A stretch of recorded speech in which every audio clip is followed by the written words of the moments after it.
and gentlemen, the PNM is a political organization, as our Constitution says, pledged to the maintenance of the rule of law, founded upon democratic principles, basic human rights and dignity, and dedicated to the raising of the moral and material standards of the citizens of Trinidad and Tobago, and the promotion of their progress in all fields: political, economic, social, and moral. Our political leader said in 2014 that Team Rowley is offering itself based on a promise of effective teamwork and a record of integrity, loyalty, and strength. We are committed to working in your best interest. Help us secure the future. Vote Team Rowley. Ladies and gentlemen, that has not changed. One of the things, though, I must bring to your attention as I introduce our political leader to speak with you tonight is that in 2014, at the PNM's 45th convention on Sunday, 16th November 2014 at the grandstand, the political leader said, and this is what makes us a political party, and as I always say, the only true political party in Trinidad and Tobago. Our political leader said, whilst we were in opposition, the state of our society and the challenges we face.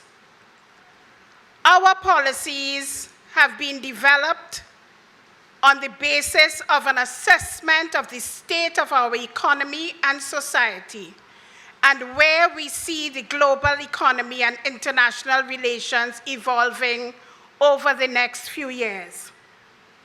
Our watchword, tolerance, is practiced by the vast majority of our citizens most of the time.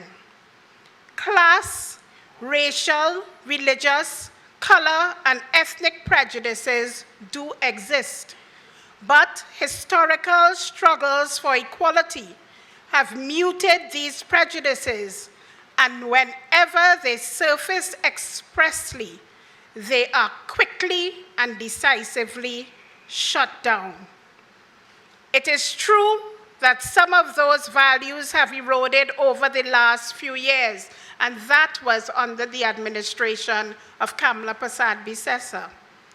But I think that it would be correct to say that for the most part, these important strengths in our society continue to endure. Ladies and gentlemen, our political leader in 2014, in opposition, as is customary with the PNM, we prepare for government whilst we are in opposition. And we have not been in opposition often, but we are always prepared for government. And our political leader, amongst the challenges that we face, said that the energy sector is what was termed, because he listed 6 challenges, our second challenge. And I quote, "A key element of our energy strategy and policy must be how we position and direct the National Gas Company and Petrotrin, the state-owned oil company, both of which have been so badly misdirected under this administration." End of quote, talking about Kamla Persad-Bissessar's administration. He went on to say, and I quote again, "As I speak to you now, Petrotrin is an economic powder keg surrounded by a chain of careless smokers, chief of whom is an erstwhile no-clue Minister of Energy. Kevin. I continue to quote, with $100 per barrel oil 2 years ago, Petrotrin was severely challenged by its debt profile and is now suffering financial market downgrade. I continue to quote, guess what shape the company is in today with a current 25% drop in oil price?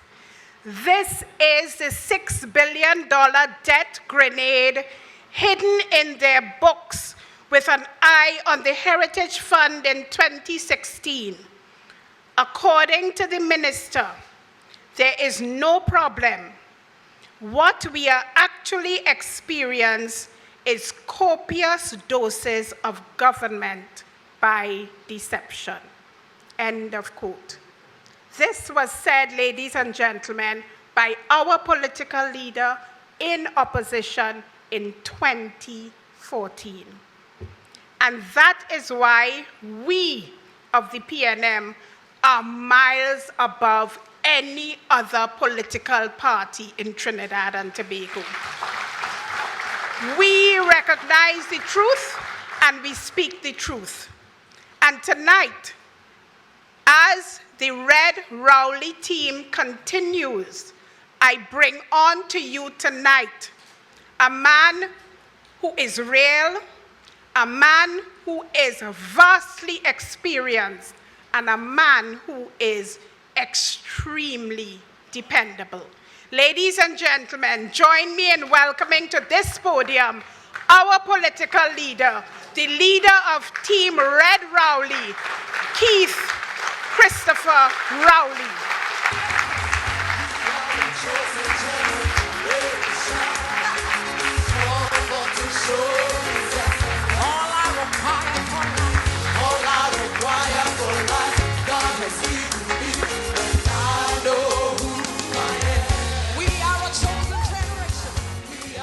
Thank you very much. Our Lady Vice Chairman, Mrs. Camille Robinson Regis, hailing from the constituency of Aruka Maloney in the east, may one day, you know, they said wise men came from the east and they wanted to end up in Diego Martin West. But I guess they only spoke of the men. The first citizen of the city of San Fernando, Mr. Alderman Judah Reguelo and his team from the San Fernando Corporation, Party Chairman, Mr. Franklin Khan, Deputy Political Leader of the People's National Movement, Mrs. Joan Yule Williams, Mr. Rohan Sinanan, and I understand Ms. McDonald is with us, Ms. Marlene McDonald, my other cabinet colleagues, members of parliament, councillors, chairmen, San Fernando West, San Fernando East, and Pointe-a-Pierre.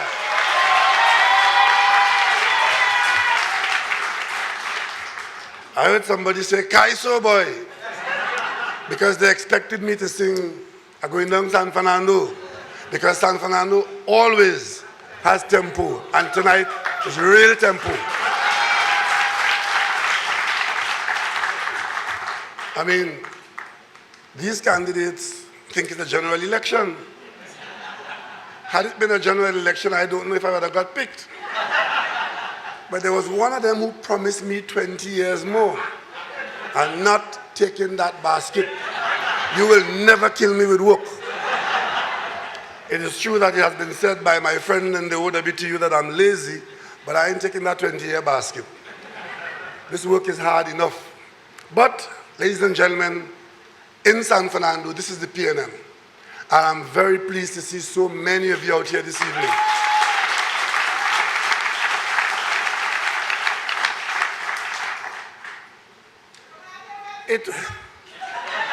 Well, I'm not alone, right? Diego Martin West. Welcome to San Fernando. You see, this party internal election, we presented all these candidates from all over the country, from Arima, from Point 14, from Barataria, from Couva. We could have filled all these positions from Diego Martin West. Diego Martin West could have filled all these positions. But because we are this national party, this national institution, we have to work deliberately to spread out our footprint across the country, from Tobago to Point 14, from Mayaro to Carenage, east, west, north, and central. Wherever you go, it's the People's National Movement as the premier political party in Trinidad and Tobago.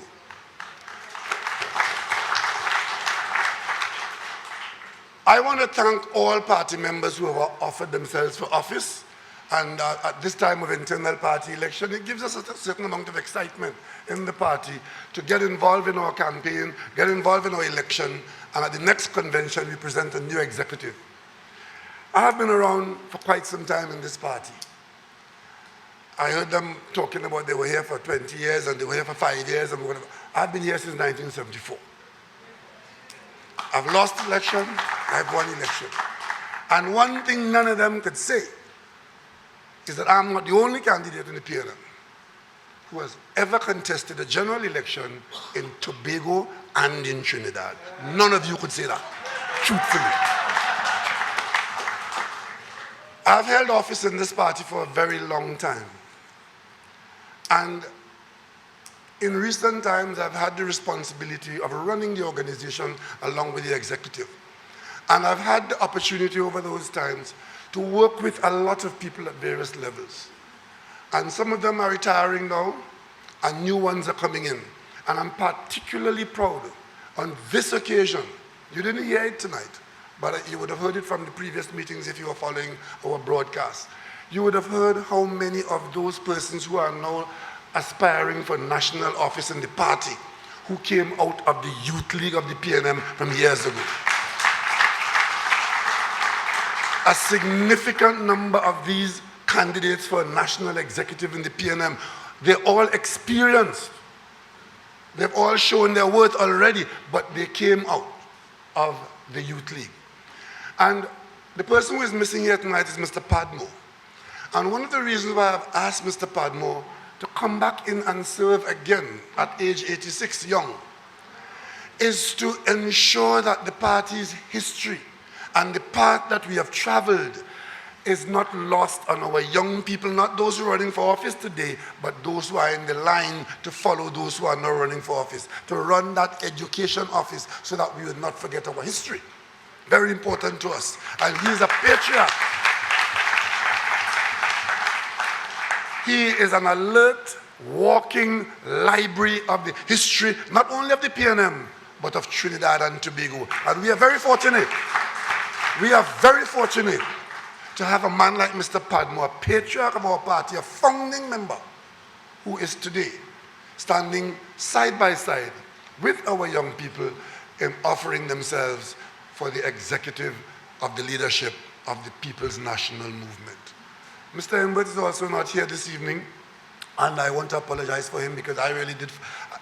As Minister of Finance, he might have excused himself from the function. I didn't want him to, because you see FCB? FCB is an example of PNM success.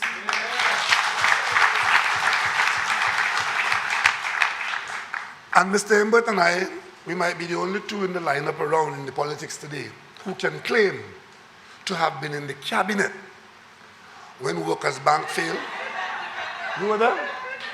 Okay, 3 of us. Before I get put off the table, 3 of us were there when Workers' Bank failed, NCB failed, and the general sentiment in the country is that we as a people couldn't run a bank.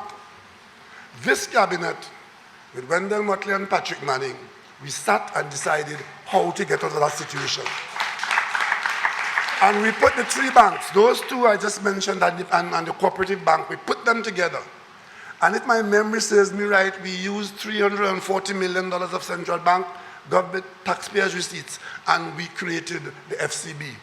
And I distinctly recall, as it normally happens, When PNM does these revolutionary things, there's always a voice in the country saying, nay, nay, nay, nay, nay. And what they were saying to us then, a cabinet full of young people, only a handful had cabinet experience. They thought once again the PNM was being stupid. And they said we were throwing good money after bad. Today the FCB is a light shining in every corner of Trinidad and Tobago, one of the best banks in the Caribbean. And today they celebrate 25 years, and the Minister of Finance had to be there, but I had to be here with you, so he's representing me there. But come September 30th, I want to ask you to support Mr. Imward for chairman, because I've worked with him for very many years, and I can tell you, he is real where the PNM is concerned. He is experienced, and he's highly dependable as the most competent of politicians that we have in the party. I am excited at the offering that has come up here as persons who offer themselves. They are encouraged by me to run and endorsed by me to run because I know that they have the attitude that the party needs and that the occasion demands. And they have the ability to lift this party from where we are, where other executives have brought us to, and take us to where we want to be. At this point in time, those of you who joined us in Balize House or who paid attention to what we were doing, we would have just turned this out for a new Balize House at Tranquility Street. And it will be this executive that will have to take that major undertaking from turning of the sod to cutting of the ribbon to the new Balize House, a new era in the PNM. And one other point I want to make is this. Is it teamwork? There's no substitute for teamwork. No substitute. And one of the reasons why I did what I'm doing now, as against what happened the last time I did not endorse a candidate. I sat back and allowed the system to work without my involvement. I think I only endorsed one candidate and gave my support openly to one candidate. On this occasion, I decided it is important to have a team that is functioning as such, because the current is as swift and the hill is as high, but the PNM is going to get to the summit. And I'm reminded of a cartoon I saw in somebody's office sometime, where there's a big mountain of nice green grass, and there were two quadrupeds starving behind somewhere, and they wanted to get to that mountain of grass. And they all started pulling. One was pulling in that direction, and the other was pulling in that direction. And of course, they starved to death. And then the other cartoon, there were two same quadrupeds, but this time they both pulled in the same direction, and they went and polished off the bundle of grass. Teamwork is important. Teamwork gets it done. It matters not how difficult the assignment or how daunting the challenge. If we work as a team, nobody could defeat the People's National Union. And it's on that basis that I ask you to support the team that I've endorsed. I want to say something about Foster Cummings. Foster Cummings came out of the Youth League, and literally, I think he didn't run for Lady Vice Chairman. You're one of those two, right? You and Abdul. But he served the party a long, long time. And he and I worked together, even in our darkest days, we worked together. And he came to me and said that he was desirous of running as General Secretary last time around. And he asked for my support. And I said to him, Foster, I can't support you and I will not support you and endorse you for General Secretary. And I gave him the reasons why. And he understood. And he went off and he had my endorsement for elections officer, and he served as an effective and useful elections officer. On this occasion, he's running for General Secretary, And he has my full endorsement, and I ask you to support him. So Abigail,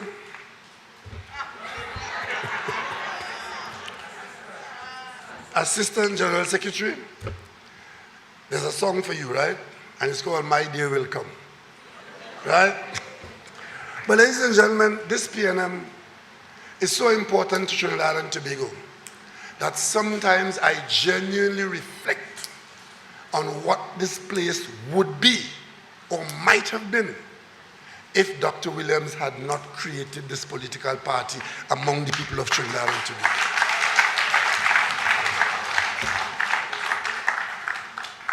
I want to take a few minutes to tell you why the PNM is important. I had forgotten what I had said in 2014 about Petrotrin until I was reminded a few minutes ago when Mrs. Robinson-Regis showed me what was in that convention address.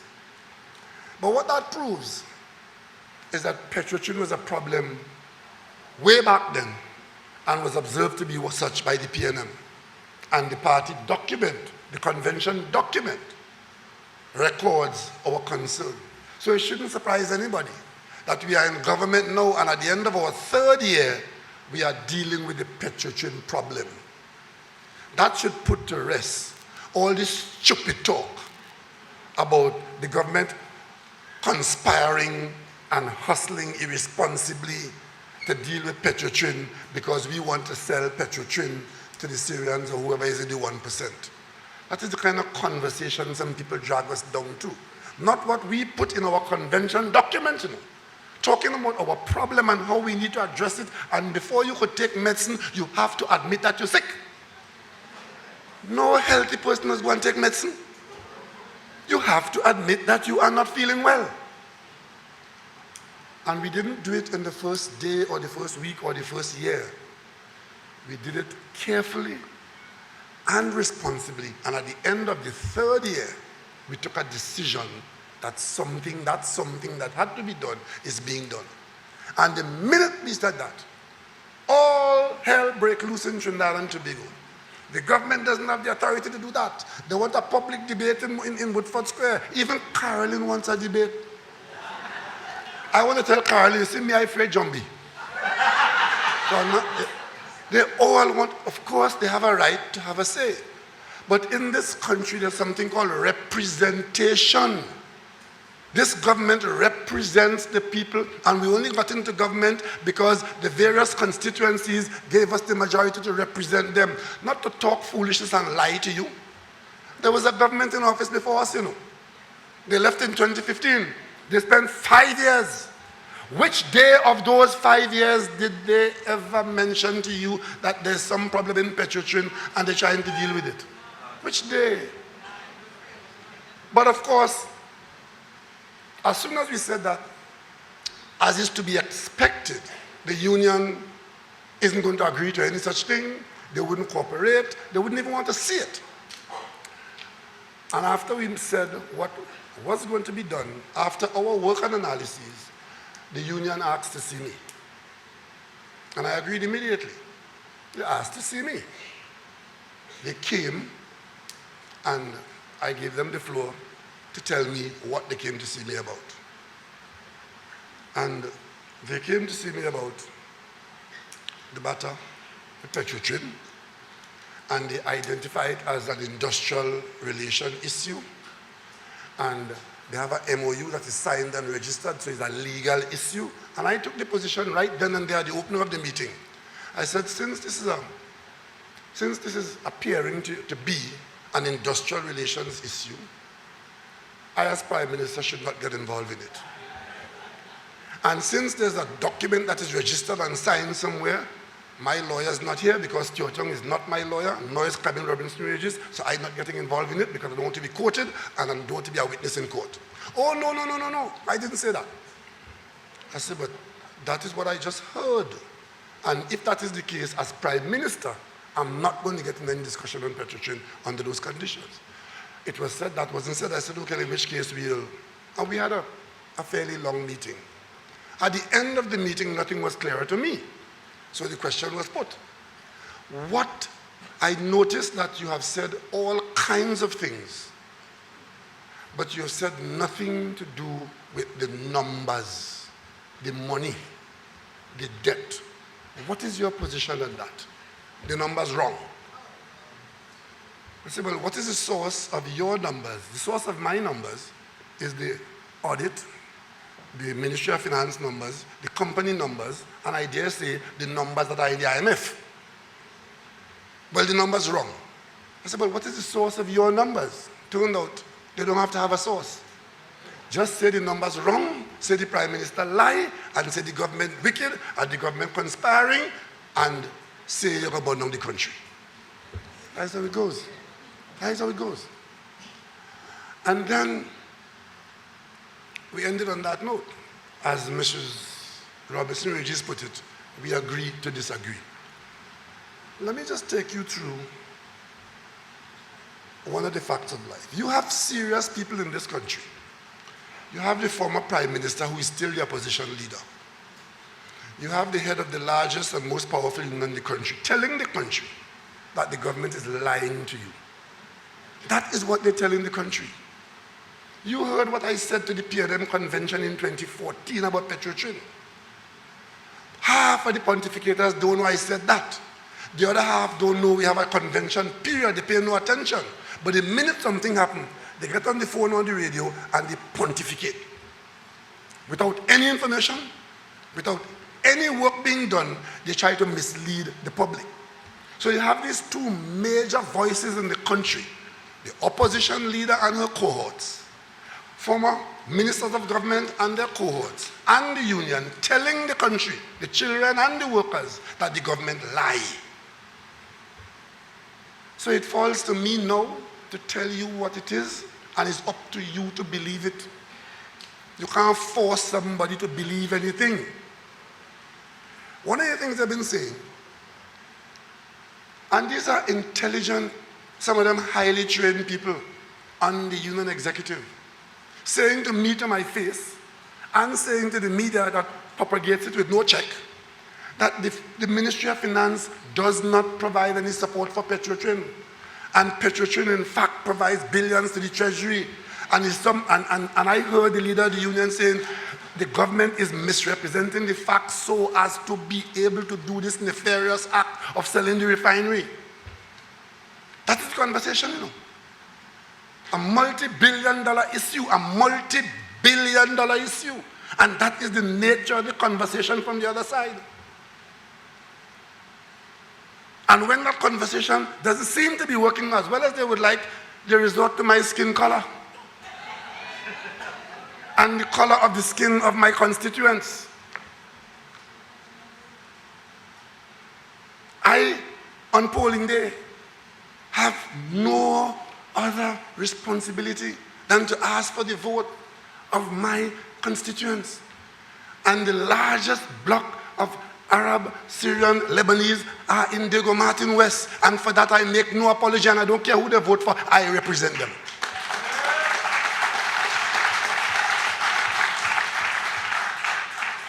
And I think it's a shame and a disgrace on all the people and on the record of Trinidad and Tobago that a former Prime Minister, a leader of the opposition, could sink into such gutter politics to come out of the privacy of her race baiting and to come on national television and broadcast that kind of statement to the people of Trinidad and Tobago. But that is where they're gone on the Petrotrin issue. When all else fail, when rape fail, when pedophilia fail, resort to racism. But me, I'm from Mason Hall in Tobago. That ain't phasing me at all.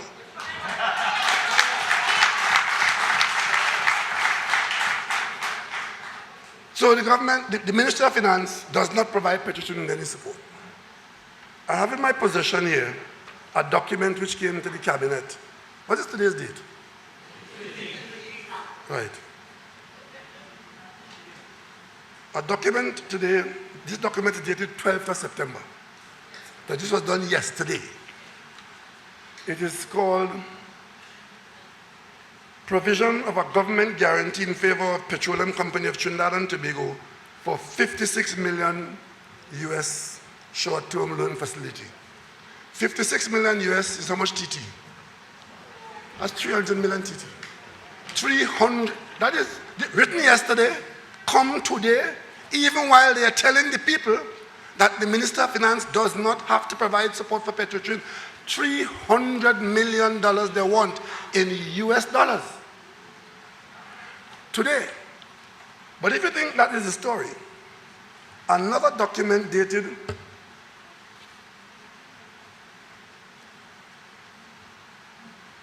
September 10th, request for government guarantee on 56 million letter of credit from First Citizen Bank in favor. That is the kind of money Petrotrin comes to the Ministry of Finance for. I don't know how many of you in this room ever stand guarantee for anybody, or who would not. But I think you all know what happens when you stand guarantee for somebody. And you all will know why they want you to stand guarantee for them. Because on their own, they can't get the money. So you have to go and stand the guarantee. And what happens when they can't pay? Okay. So on this occasion, September 10th, they want 56 million US dollars. That's about 300 million. But this didn't just happen because of the recent developments with respect to the refinery. This has been going on, as I said, as Mr. Robinson just quoted, since 2014. There was a problem identified. It's been going on for a long time. Let me tell you how it's been going.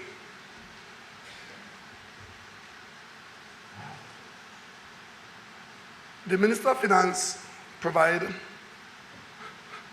a guarantee for 230 million US dollars for Petrotrin. Let me repeat that. 230 million US dollars. Multiply that by 6 and you get it in TT. And by 7? So that is $1.5 billion. 1.5 billion. And this is over and above whatever the company earns. This is in addition to what they earn. They need that 1.5 billion to keep operating. And you know what about it? 27th of October 2017, they came for 25 million US.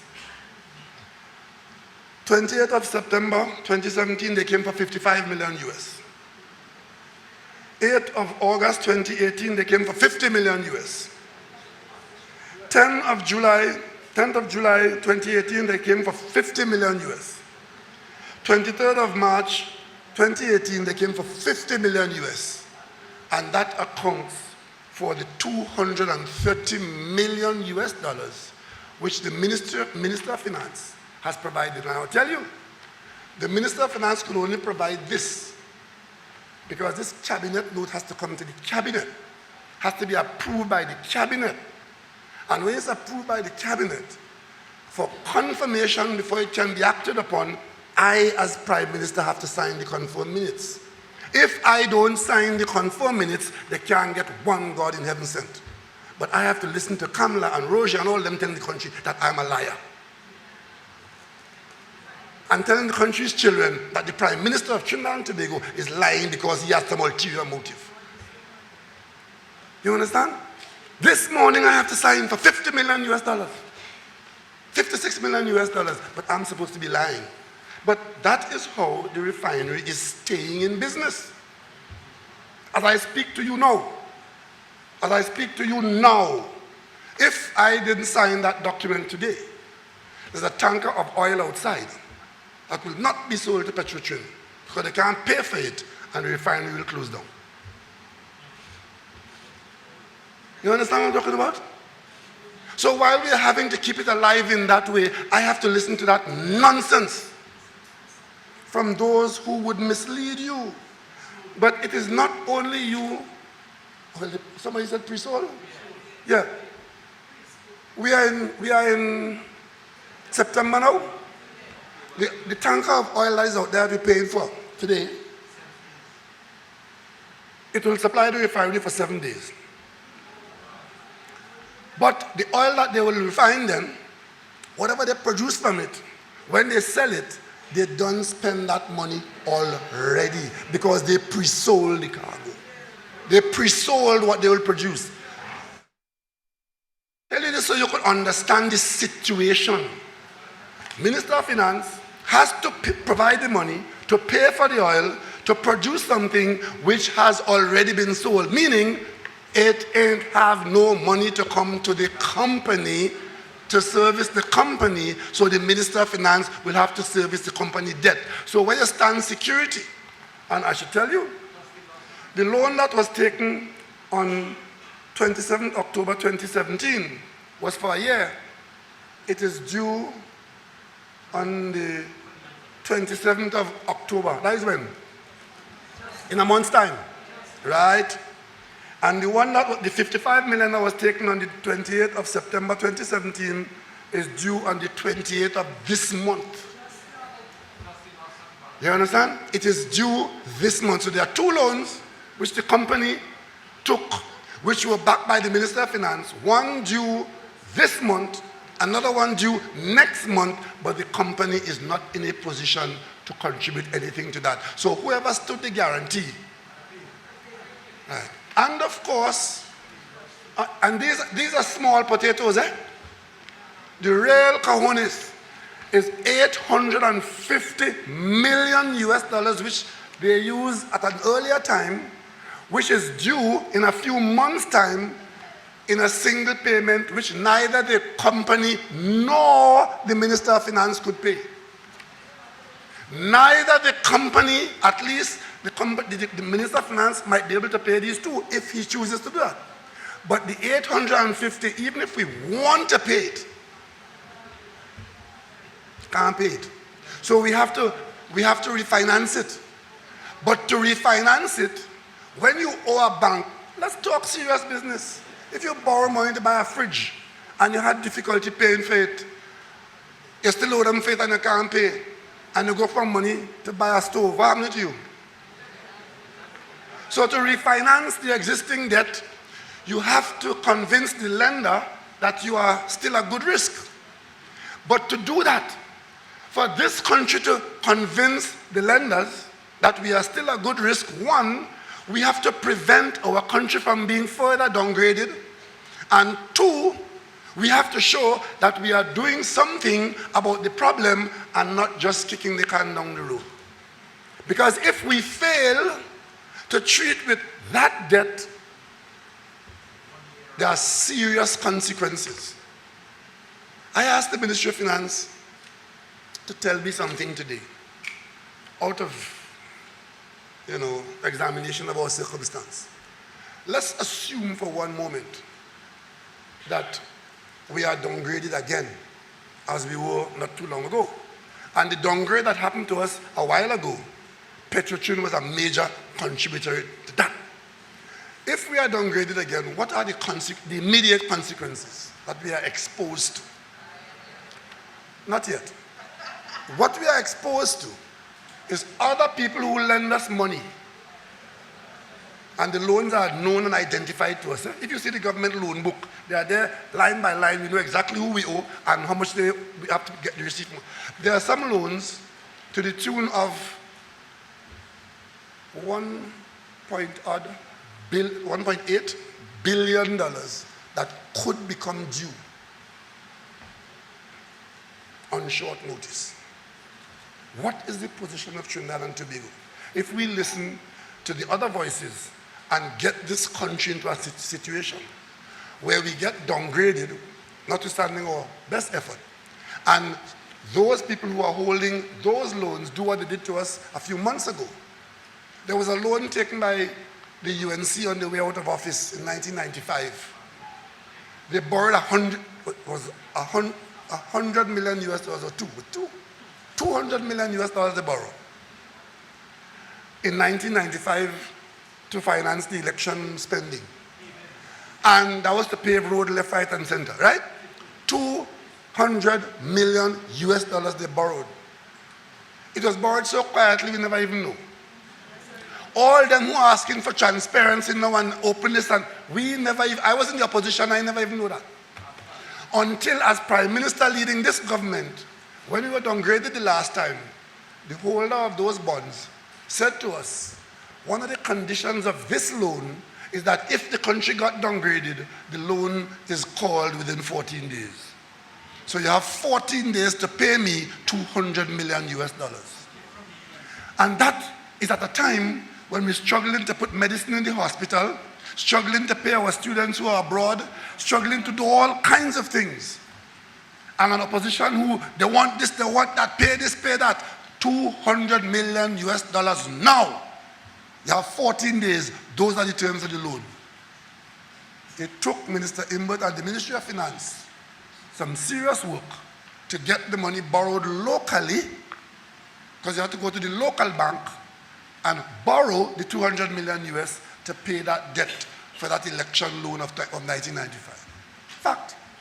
That's what happens. And that was only 200 million US. You imagine if those who are in a position to call 1.8 billion US on us in the face of another downgrade. So when we say that we are going to do everything possible to prevent this country from being downgraded, we are being serious, we are being sensible, and we speak in defense of the wider national community.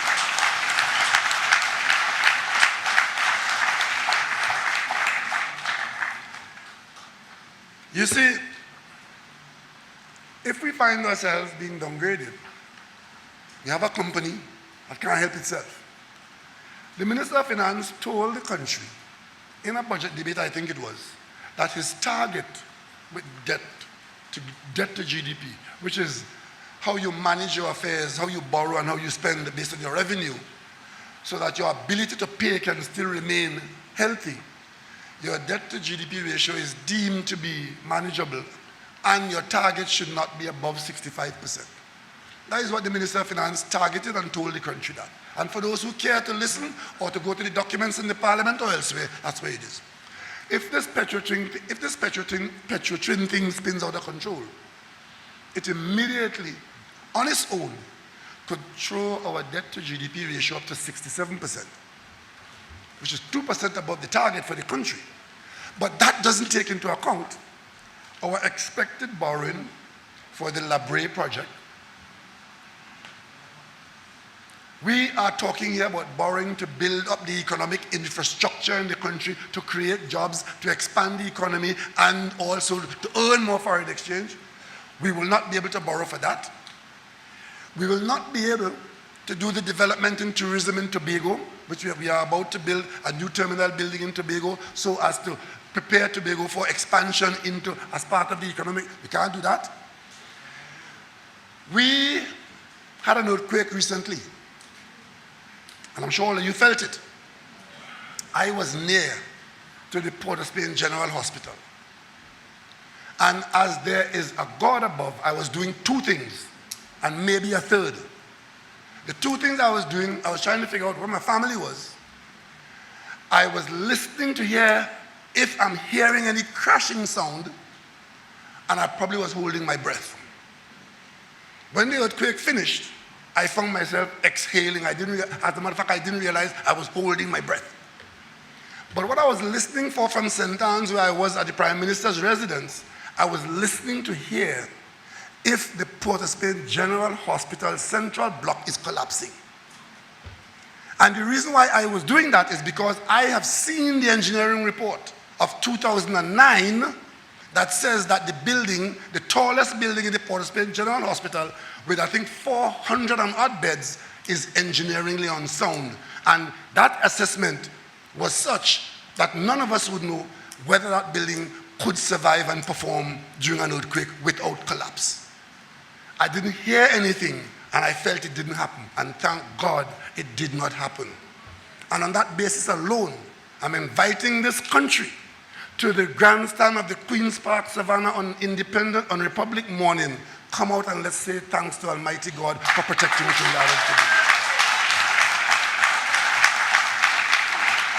On that day, we will go to the Savannah and we'll have songs of praise and thanksgiving, because this country has a lot to be thankful for. One of the things that this government has done so far in the face of a serious financial difficulty is to put that hospital building at the priority. Because if this country cannot take out 400 beds from a building that has been condemned since 2009 engineeringly, then I don't know what else we can do. So if we have to cut and contrive, reduce our consumption in other areas, Port of Spain General Hospital is going to have a new tower. And the way we're doing it by way of public-private partnership. The government does not have the money. So we've advertised, and we are currently evaluating, or I think it is, the deadline is sometime about now, we're going to evaluate proposals asking the private sector to bring your money, build the building for us. We will be using it, and you will finance it, you will design it, finance it, right? You will own it, but you'd lease it back to the government. It's called build, own, lease, transfer. And after a period of, say, 15 or 20 years, with the government making affordable yearly payments, you then transfer the building to the state, having paid for it over a 20-year period. Build, own, lease, transfer. That is well underway, and in the next few weeks, we should be able to have made the selection. Right now, I think UDICOT is on it, and work is starting clearing the site, because we're using the car park in the hospital. So the footprint is there, and that is how we're going to get our 400 beds out of that hospital into the other one. So the earthquake came, and it damaged the building. The building didn't collapse as I feared, but it got some damage, and we were not sure of its integrity. So you would have seen the nurses said they ain't going back in there, and of course, if nurse ain't going, doctor ain't going either. And of course, 400 patients had to be spread around the country, and guess what? The UNC holds a press conference. They love press conferences. And they're so concerned now. I saw Dr. Gopi Singh, a very eminent medical doctor. He was a minister of government. He's now a big thing in the UNC. He called a press conference. And guess what his concern is? His concern is about the state of the health sector, because the central block in Port of Spain has been decanted by the Minister of Health, and he's outlining all the difficulties in health service and healthcare delivery as a result of that. Apparently, Dr. Gopi Singh had no problem when 2010 to 2015, his government had the 5 largest budgets in the history of this country, and the one thing they did absolutely nothing about is the Port of Spain General Hospital Central Block, where 400 beds were at risk and could collapse on the patients and all who are wrong. So, let me tell you what I'm interested in. I understand Mrs. Kamla Prasad Bisesa is coming to file a vote of no confidence in me and my government. Let me tell you what they had confidence in. They had confidence in spending $869 million in back roads in the constituency. 5 contractors, $869 million to pave roads in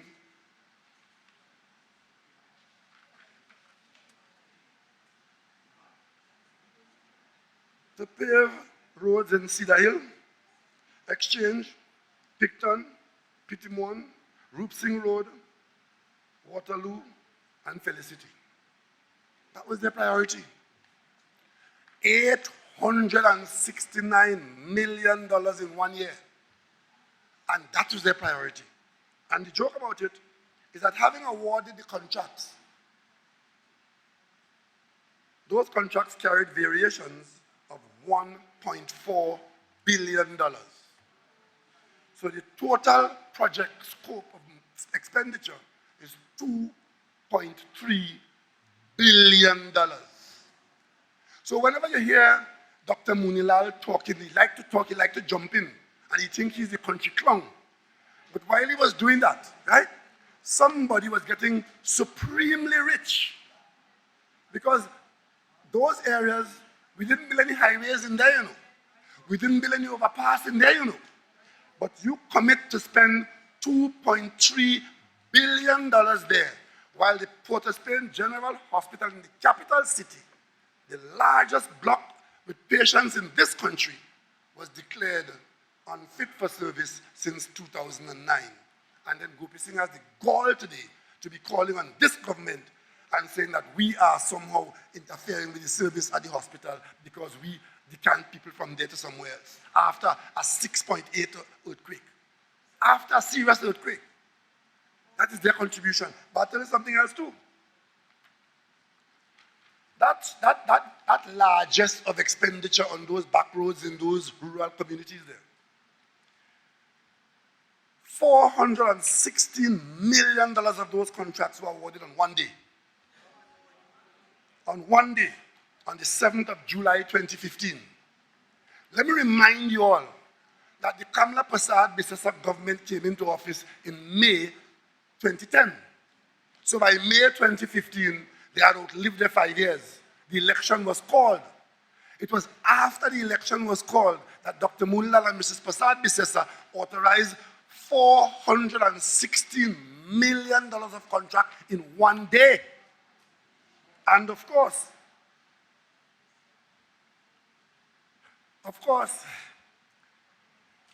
they paid out,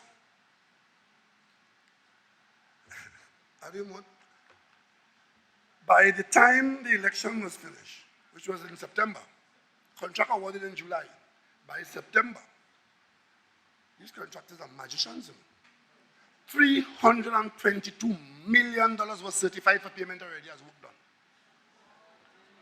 $322 million certified for work completed, for contracts awarded on the 7th of July. That is the record of Mrs. Kamla Prasad Bisesa and Dr. Rudal Munilal. This was done in that nondescript company called EMBD. If you ever heard about it. EMBD. The election was on September 7th, right? The last working day was September 4th, Friday. Saturday is not working day, that is the 5th. Sunday is the 6th, election is the 7th. On the 4th of September,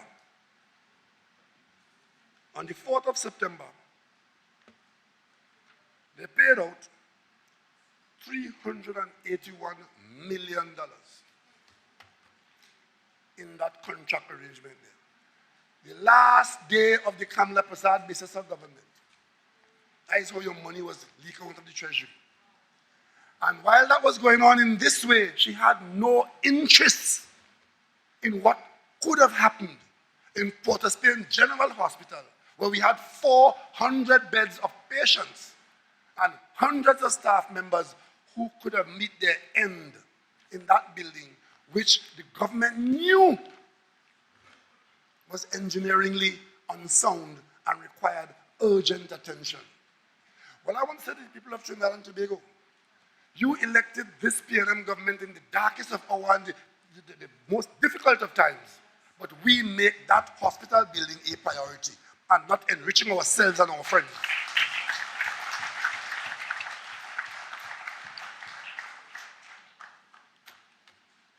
You know, talking about Petrotrin, when they didn't make my skin color and my constituents' color the issue, I noticed the media is being agitated and running a story now, led by Ramdeen in the parliament, who shouldn't be there. Yeah, he shouldn't be there, but he is in the parliament, pontificating and pointing fingers at this government at the behest of Mrs. Prasad Bisesa, and outside, the union talking about the Solomon report didn't say shut down the refinery. The last time they were talking about the Solomon report, you know what they were saying? Before the government made it known that we're going to close the refinery, you know what they're saying? The talk was that the company wastes how much millions on Solomon company doing work in you remember that story? The company wasting money on consultants. And the main consultant, one of them who you know about was Solomon. an international consultant that worked in Abu Dhabi, Beijing, Calgary, Houston, Jakarta, Kuwait, London, Moscow, because we said we wanted the best people to give us the best advice. They were taking issue with that. But now all of a sudden, in the face of you being told about the dire situation and the threat that Petrotrin posed to the country, all of a sudden they say there is the Solomon report. And the Solomon report didn't say close down the refinery. And yesterday in Parliament, my colleagues want to go home. They have to sit down and wait on Ramdeen, who's going through the Solomon report and making an accusation that since the Solomon report didn't say to close down the refinery, the government doing something underhand, and the government must be held accountable, and I have to listen to Ramdeen.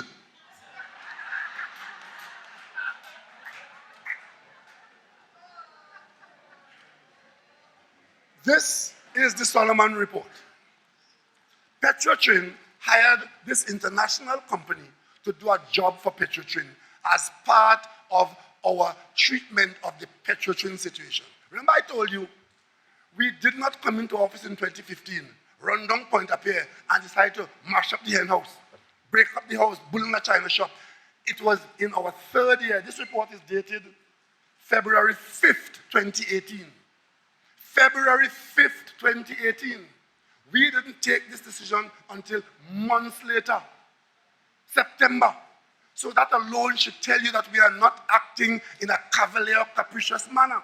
But what is the report? What did Solomon come to do in Petrotrin? That they all holding on to this thing that Solomon didn't say close the refinery. Of course, Solomon didn't say close the refinery because Solomon was hired to produce a report on workforce optimization. That is what they were hired to do, to deal with the workforce to see whether, in fact, the utilization of the human capacity, the workforce, whether it's overstaffed or understaffed, and what workforce you need, what other refineries need, and so on. So in the event that we continue working, what kind of workforce you need, and tell us what is happening in Petrotrin. Look at here, final report for workforce optimization. If you go through this, you will see all kinds of things. Most of it not good, but all of it focused on the workforce. And that is why out of this would have come recommendations about reductions in the workforce across the company, because that is what they were hired to do.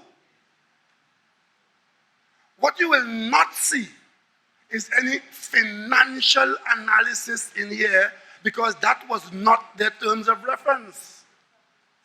The financial analysis was done separate and apart from this. When you got this information, you have an idea now how the company should be staffed, and then you go and see what the company is doing and what the company will earn or lose, and it's only when you deal with the numbers you can determine profitability to determine whether you lose or you make money. That is how it goes. So all of a sudden, the Solomon report didn't say, nobody expected the Solomon report to say, and in any case, a consultant wouldn't be telling you to close the refinery. The consultant will tell you what your situation is. And it is for you to decide what you want to do.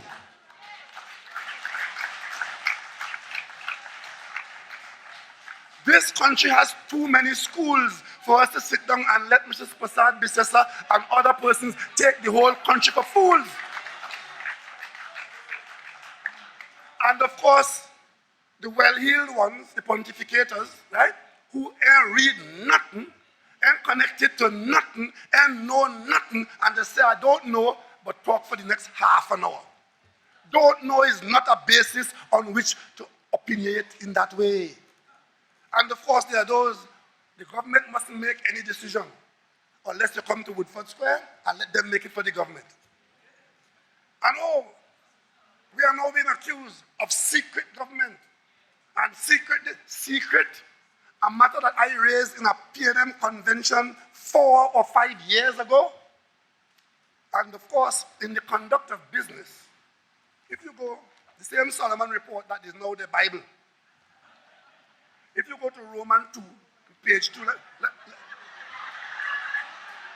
let me read for you what Solomon report say. In the light of the government being accused of secrecy, the government.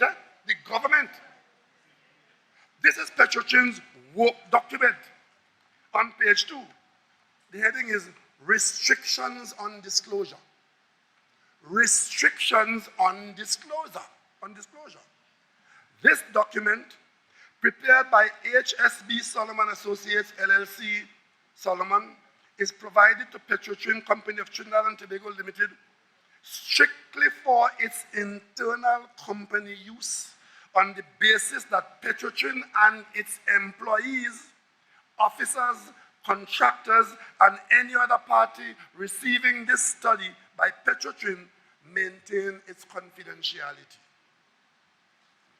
Petrotrin shall be responsible in all cases for the enforcement of this confidentiality requirement and shall bear all liability for any violations of this provision by its subsidiaries, affiliates, joint ventures, consultants, agents, third-party contractors, and related persons or entities that are controlled by or under the common ownership and control of Petrotrin. Those are the terms under which Solomon did this. And this is standard practice when these consultancies are done. But yet, those who know nothing, who read nothing, but want to talk, accusing the government of acting in secrecy. It was not secret to Petrotrin. It is their work document. When they then did the other work with other companies, other consultants, then the company gets the benefit of all the inputs. And then the board would now come to a position to advance to the government. And then the government will determine, the government that you elected to protect you from disaster, the government will determine what should happen because we are properly informed and we took time to get to where we are today. That is how this Petrotrin matter is being dealt with, you know. But if you listen to them, the minute this disturbance with Petrotrin started, the union started insulting and making manima, and Mrs. Kamla Prasad Bisesa see a broomstick to ride back into government.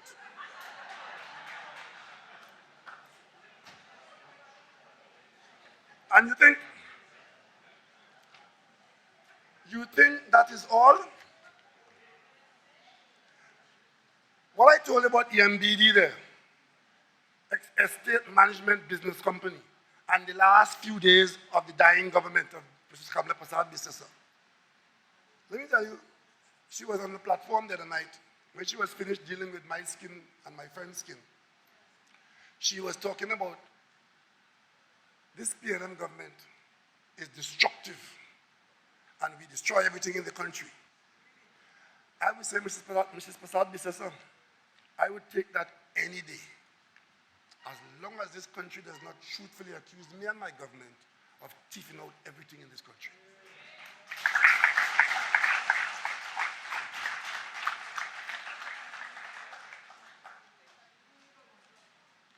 But she did mention, as part of our destruction, that we destroy BWIA on the London route. And my eyes opened wide because I thought my ears weren't hearing well. Because you see, I was a chairman of a subcommittee of the cabinet that dealt with BWIA when they were bleeding money. I didn't come here yesterday, you know. Unlike Mrs. Prasad Bisesa, who they had a convention to show Dukaran, and surprising to her, she became opposition leader, and 5 months after she became prime minister and wrecked this country. I was in the Manning government, and the same way I just read for you how Petrotrin comes every Monday morning for 50 million and how much million. The same thing used to happen with BWIA. Same thing. Because it's a state company, they can't be allowed to go bankrupt. They know the Minister of Finance backs up in them. They do what they want in the company. And of course, they run to the treasury and take money from the school children, from the hospital and elsewhere to pay the bills. I was chairman of a subcommittee of the cabinet to look at the future of BWIA. It was so bad that at one time, the planes that BWI was flying were in danger of being seized in Florida and New York because the planes were leased. And the company couldn't pay the lease. But of course, negotiations was due, and negotiations come and they get pay increased, and you wele, but you can't pay for the planes. The planes were in danger of being seized in Florida. I was somewhere out of the country, and Mr. Manning asked me to meet Christine Sahadio in Florida to talk to the owners of the plane to prevent them from seizing BWI planes. What happened? That happened. But we don't bring these things to you on a daily basis to upset you. It is our job to fix it. Christine Sahadio from the Ministry of Finance and myself, we met with the company and we dealt with the matter. But when I came back to Trinidad, the cabinet realized that this cannot go on. Something has to be done about BWI. And out of that, Ken Valley, who was the minister, took over the responsibility I had, and we restructured BWI and created Caribbean Airlines. I can tell you today, Caribbean Airlines is not running to the cabinet for money when Monday morning comes, and is in a position now to have one of its best years since that company has been formed.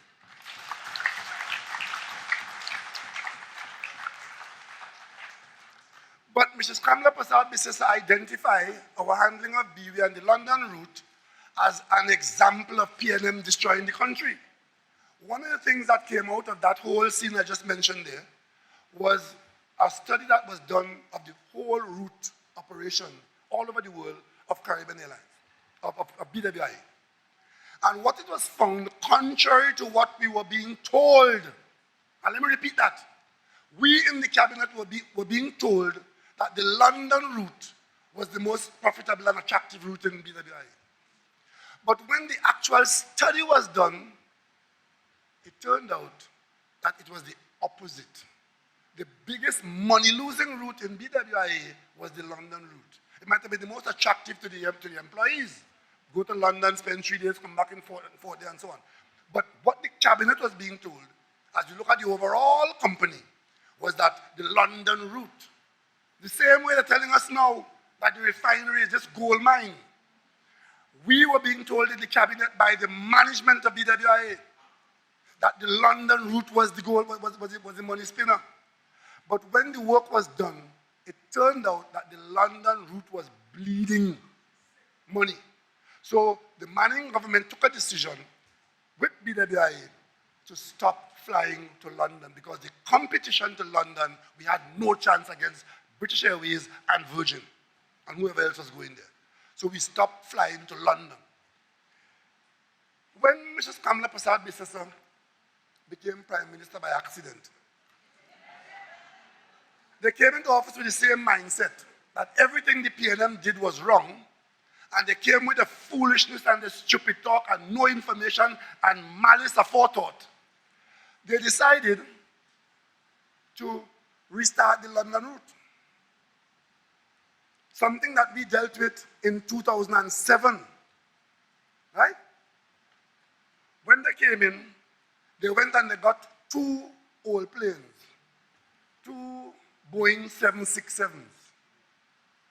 And those 2 planes, between 2012 and 2013, they were at least, the planes come with the pilots and their staff and so on. They lost $12 million in 1 year. Now,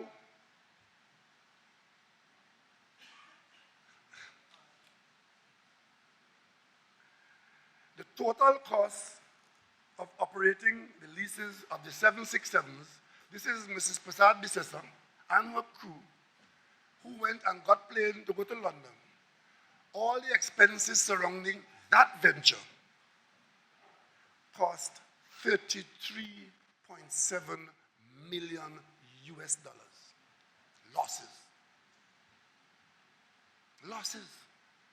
$33 million to prove that the PNM was wrong. And you know what? The London route was operated for a period of 4 years, from June 2012 to January 2016.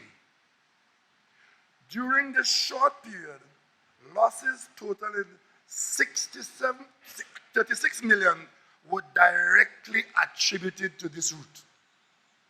The same thing that we found with BWI and stopped flying BWI to London, they came and did it over at a cost of losses 36 million US dollars.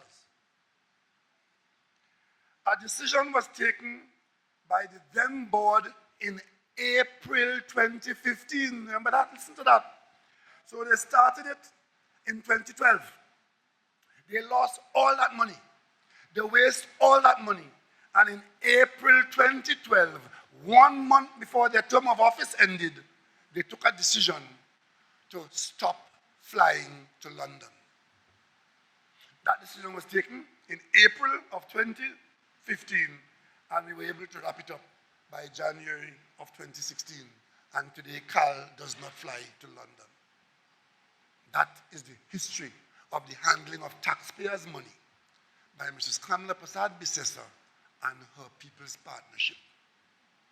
But they have the gall to be calling press conferences every minute, thinking that you will not know the truth, to come and lie to you and to tell you that an example of how PNM mash up things, how we mash up the flight to London, how we sold the gates to London. This is the story on the record of Trinidad and Tobago. You see, you may not take this personally, but the fact that you may go to the hospital now and not meet a bed, and that there may not be a boat to go to Tobago now, this money could have been used for that. Could have been used for that. It was used for other things. I want you all to go and drive through Cedar Hill, and all those names are just called there, and see if you see $1 billion in paved roads inside there. All right? Go and see if you see that. You see, everything the government is doing now, they decide to throw cold water on it. Everything that we are doing now, as you would observe, is towards trying to expand our economy, to bring about growth, to create opportunities for employment, to earn foreign exchange, to give our young people an opportunity for jobs, and to give those who are in jobs an opportunity to keep those jobs. That is what this government is doing. So we're talking all the time about the areas where we can expand the economy. Diversification. Two of the main areas you will see in every document in this country about diversification. You will see 1, maritime industry. 2, tourism. Or in the opposite order. Tourism comes first and maritime comes after. Tourism. How do we expand into tourism to earn serious money? You have to have proper tourist plans in the country. You have to have a place where people come, and they come in large numbers to be able to contribute any significant amount of activity in the place. And where in this country is most amenable to the growth of tourism? Tobago. So this government that you elected, we went out and we invited the best tourist brand of the Caribbean into Tobago to add Tobago to what exists elsewhere in the Caribbean and working well for them. They have a problem with that. They are moving heaven and earth to prevent Tobago from getting that Sandals project. So the leader of the opposition now says that this approach to expand tourism in Tobago is to create slavery. And we are carrying on colonialism because we want our people to be licking other people's foot and providing menial wages that are lower than the minimum wage. That is the carrying on of the opposition leader, former prime minister, who appointed 4 tourism ministers, you know. She appointed 4 tourism ministers, did absolutely nothing to contribute to the growth of tourism in this country. They can't point to a single project. But now that we are in the process of doing the gestation work to be able to create in Tobago a facility, a world-class facility, where Tobago will stand with Barbados, Antigua, St. Lucia, Grenada, Bahamas, Jamaica, she's saying no. Sandals is the largest employer of labor in virtually every Caribbean territory except Bahamas where they exist. 13,000 employees. And according to Mrs. Kamala Prasad, those are menial tasks where people are being colonized and dehumanized. The Sandals program, we chose it because of its class and its quality. There are 3 universities associated with the training of staff in Sandals. Ryerson University in Canada, the Florida International University, and even within the Sandals chain itself, they have a program of training which they call Sandals Corporate University, where all the employees have the opportunity to graduate if they wish, all the way up to master's and PhD degrees if they wish. That is the program. And any of you who've been to a Sandals project anywhere in the Caribbean, one of the things you notice is the happiness of the staff. Any of you who've been there will see that. But they want to obstruct everything we try to do in this country. I tell them one thing. As long as the PNM would have thought these things out and embark upon it, we will do so with resolve and we'll get it done.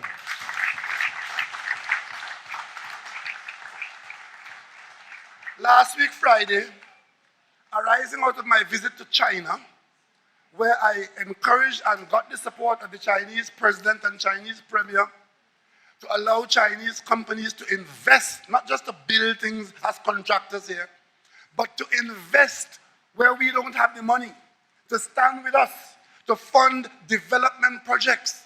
The area of maritime is now looming off the horizon and coming to us as a possibility.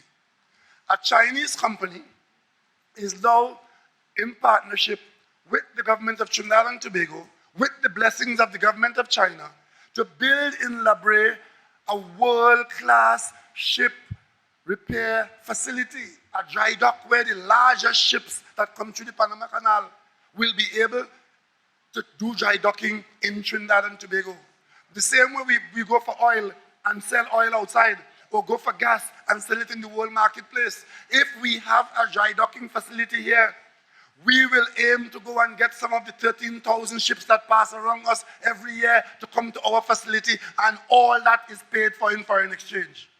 And it creates jobs, the kinds of jobs that we are familiar with in the Southland, and La Brea will once again become an industrial area serving not just La Brea or Trinidad and Tobago, but serving the world trade. That's what we are about. And we didn't just expose ourselves to that, and say, well, we go and build it, and then after we build it, it's not going to be used. And we insisted that if the Chinese come in with us, you're not only coming as a contractor, you must come as an equity partner, share some of the risk. And the Chinese are taking 30% in that business. 30% in that business. And there are those who are telling you, Sri Lanka built something and they couldn't pay for it, and that they give back the Chinese. That's no news. If you go in the bank and borrow for a car and can't pay for it, what happens? If you go in the bank and buy a maxi taxi and you can't pay for it, what happens to the maxi? But there are many people who buy maxis and keep them until they rust. So it is how you conduct your business. They can't show me a single area in the world where the Chinese have taken equity in an equivalent project and the project failed. Because if they have skin in the game, they have a duty to bring the ships to their own facility because they are part owner of it. And most of the ships around these parts of the world are Chinese ships. China is the largest trader in goods in the world. They are the second largest economy, but in terms of goods and material traded across borders in the world, China is the largest. And if at this time we build a dry docking facility here, we are going where we can compete. We are building something that we can use in the system because our geography puts us near to the trade routes. We are close to the Panama Canal. We are on the eastern seaboard of America. And then, of course, if you go into Europe, Africa, Trinidad and Tobago is in the perfect place. That's what we have. And that's what this government is using, our God-given resources, of which location is but one of them.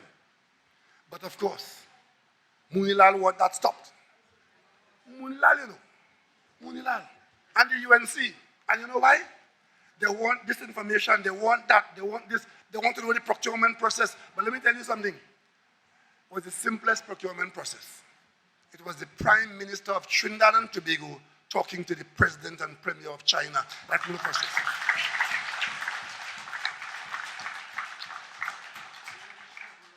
And if they have a problem with that, and if they think that that somehow covers some wrongdoing, I'm begging one of them to call my name in any wrongdoing, and off to the races we go. I want a good pension from them. You see, the way they conducted government business, everything they did, what is in it for me, was their code of conduct. Everything was a deal, and somebody had to get something. I could tell you, we have been in government for 3 years now, and nobody in this country could truthfully point a finger at a minister of government in my government.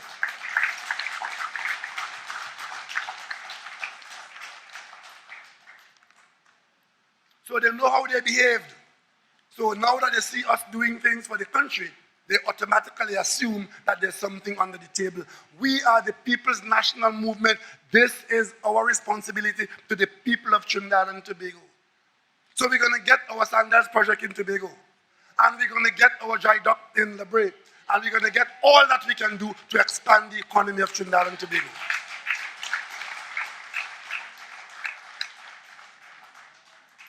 Ladies and gentlemen, this is not an easy time. But the one good thing that you have going for you as the people of Trinidad and Tobago is that you have an honest, hard-working government, and you have a party.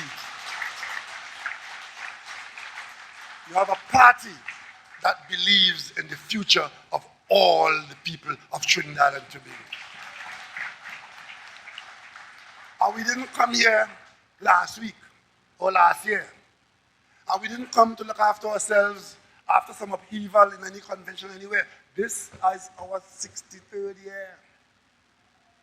And I, as your leader today, I want to thank you very sincerely for the confidence that you have shown in re-electing me as the leader of the People's National Movement.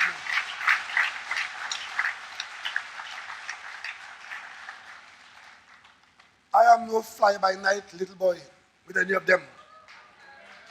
I have been in this party since 1974, and I have held public office in this country, in state enterprises, at the university, in government, in opposition. And I dare say, when I walk out of this office, the one thing I want to do is to hold my head high in the service of the people of Trinidad and Tobago.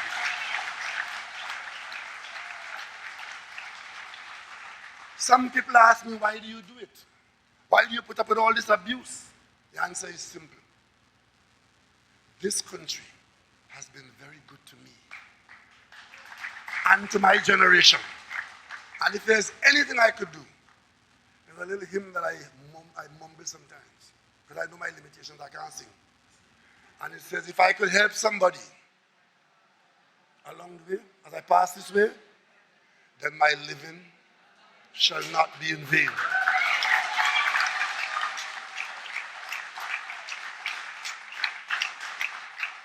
And your endorsement of my stewardship and your enthusiastic support of the team that I identified in this party tells me that my living shall not be and is not in vain. I thank you for your support. I thank you for your support. And as you come out on the 30th of September, all party members come out and give us your support to continue to work for you and the people of Trinidad and Tobago. And on the night of September 30th, all of us who would have offered ourselves for office and you who would have supported us, we will say once again, great is the PNM, great is the PNM, great is the PNM, and we shall prevail. We are the chosen generation, called to show